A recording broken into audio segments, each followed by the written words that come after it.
La triste nouvelle est tombée ce lundi 27 septembre 2021. Ibrahim Mbombo Njoya est mort des suites de maladies à l'hôpital américain de Paris.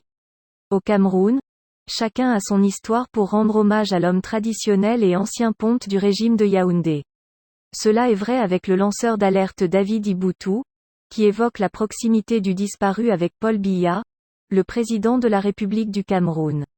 Il était encore l'un des rares à pouvoir rencontrer le président de la République quand il le voulait et surtout, l'un des rares à lui tenir un discours franc.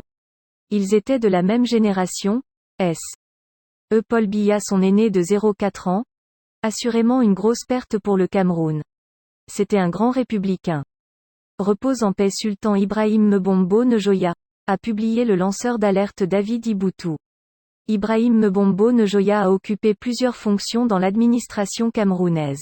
De 1960 à 1962, il est tour à tour chef de cabinet du secrétaire d'État à la présidence de la République chargé de l'information, chef de cabinet du ministre des Forces armées. Et enfin, directeur de cabinet du ministre des Forces armées. Ensuite, il est nommé commissaire général à la jeunesse, au sport et à l'éducation populaire. Le 25 mai 1965, il entre au gouvernement comme ministre adjoint de l'Éducation, de la jeunesse et de la culture.